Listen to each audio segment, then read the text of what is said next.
जय श्री राधे। श्री हरिवंश राधा वल्लभ लाल की सदा जय हो। बहुत बहुत स्वागत है आप सभी का चैतन्य चरितावली में। चैतन्य महाप्रभु के प्राण हैं हरि नाम। तो चलिए एक बार हरे कृष्णा महामंत्र का गायन कर लेते हैं। मेरे साथ साथ आप भी गाइए। जय श्री राधे। हरे कृष्णा कृष्णा कृष्ण हरे हरे, हरे राम राम राम हरे हरे। जय हो। तो आज हम श्रवण करेंगे वंश परिचय।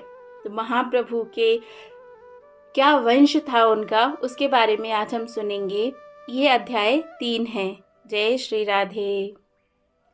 कुलम पवित्रम जननी कृतार्था वसुंधरा पुण्यवती च तेन। जय हो।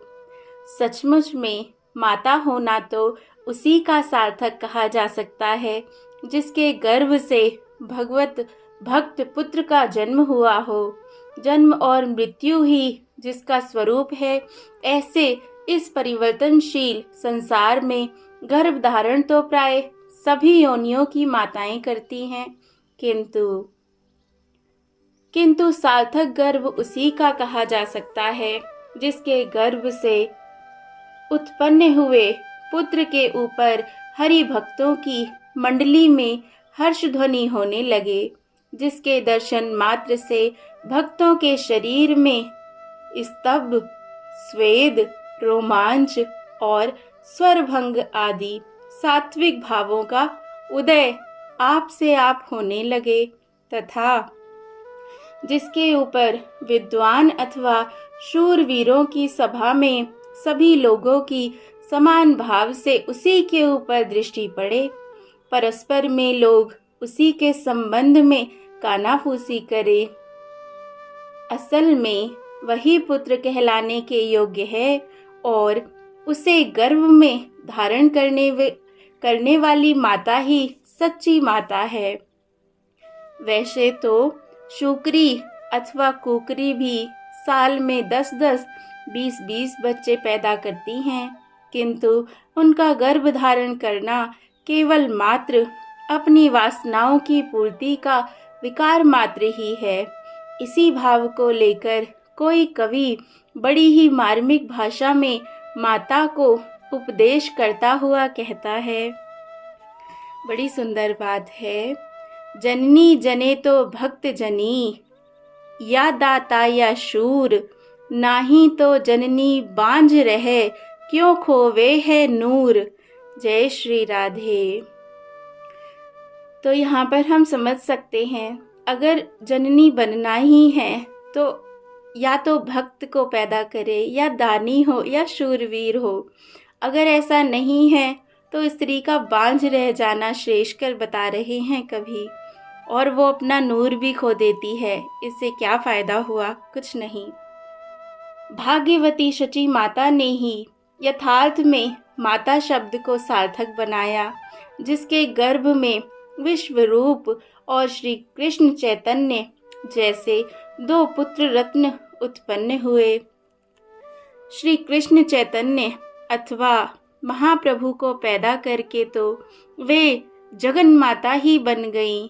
गौरांग जैसे महापुरुष को जिन्होंने गर्भ में धारण किया हो, उन्हें जगत माता का प्रसिद्ध पद प्राप्त होना ही चाहिए। जय जय श्री राधे। कितनी सुंदर वार्ता हो रही है ना। महाप्रभु गौरांग देव के पूर्वज श्री हिलहट निवासी थे। यह नगर आसाम प्रांत में है और बंगाल से सटा हुआ ही है। वर्तमान काल में यह आसाम प्रांत का एक सुप्रसिद्ध जिला है। इसी श्रीहट्ट नगर में भारद्वाज वंशीय परम धार्मिक और विद्वान उपेंद्र मिश्र नाम के एक तेजस्वी और कुलीन ब्राह्मण निवास करते थे। धर्मनिष्ठ और सब कर्म परायण होने के कारण उपेंद्र मिश्र के घर खाने पीने की कमी नहीं थी। उनकी गुजर साधारणतया भली भांति हो जाती थी। उन भाग्यशाली ब्राह्मण के 7 पुत्र थे। उनके नाम कंसारी, परमानंद, पद्मनाभ, सर्वेश्वर, जगन्नाथ, जनार्दन और त्रैलोक्यनाथ थे। इनमें से पंडित जगन्नाथ मिश्र को ही गौरांग के पूज्य पिता होने का जग दुर्लभ सुयश प्राप्त हो सका। जय जय श्री राधे। तो जगन्नाथ मिश्र जो हैं वो श्री चैतन्य महाप्रभु के पिता बने। पंडित जगन्नाथ मिश्र अपने पिता की अनुमति से संस्कृत विद्या पढ़ने के लिए सिलहट से नवद्वीप में आए और पंडित गंगादास जी की पाठशाला में अध्ययन करने लगे। इनकी बुद्धि कुशाग्र थी, पढ़ने लिखने में ये तेज थे, इसीलिए अल्पकाल में ही इन्होंने काव्य शास्त्रों का विधिवत अध्ययन करके पाठशाला से पुरंदर की पदवी प्राप्त कर ली। इनके रूप लावण्य तथा विद्या बुद्धि से प्रसन्न होकर नवद्वीप के प्रसिद्ध पंडित श्री नीलांबर चक्रवर्ती ने अपनी ज्येष्ठा कन्या शची देवी का इनके साथ विवाह कर दिया। जय हो। पंडित नीलांबर चक्रवर्ती भी नवद्वीप निवासी नहीं थे। इनका आदि स्थान फरीदपुर के जिले में मगडोवा नामक एक छोटे से ग्राम में था।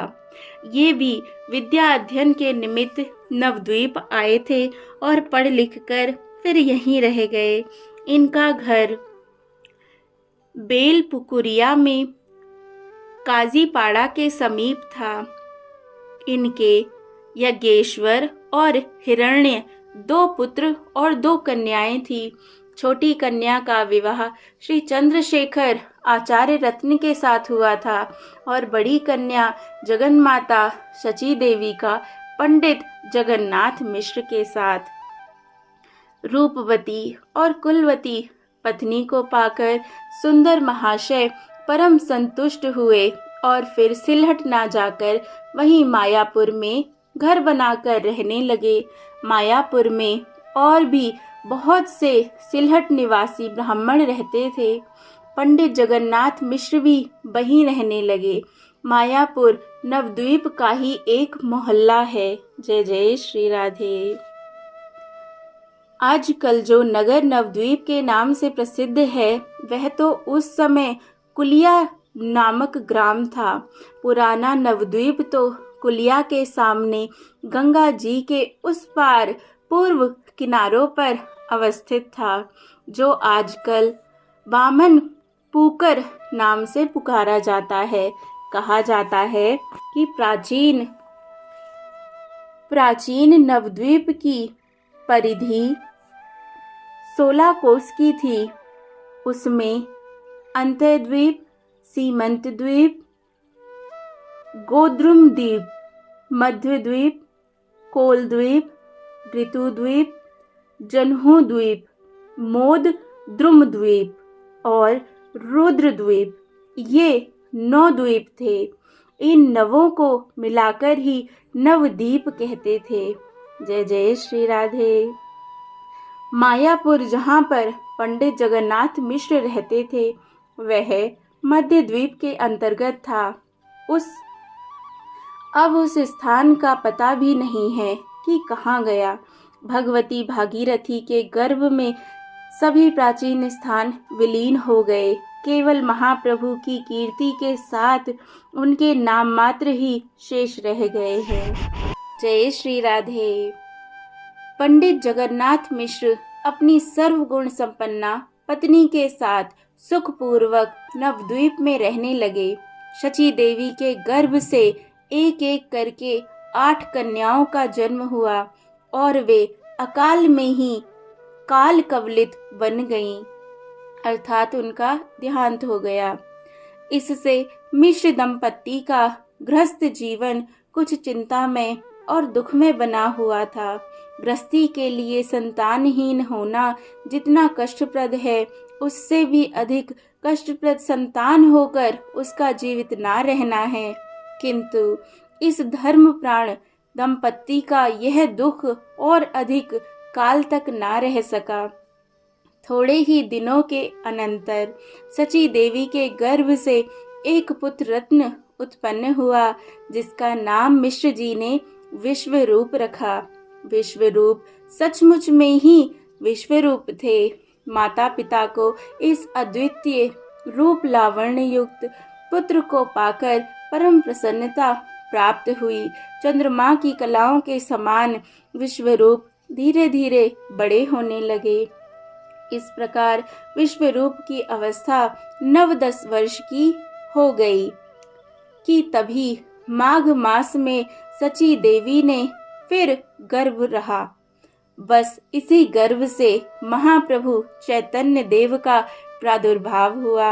आहा बहुत आनंद आएगा। बड़े विस्तार से प्रभु के जो जन्म है उसको हम अगले अध्यायों में श्रवण करेंगे।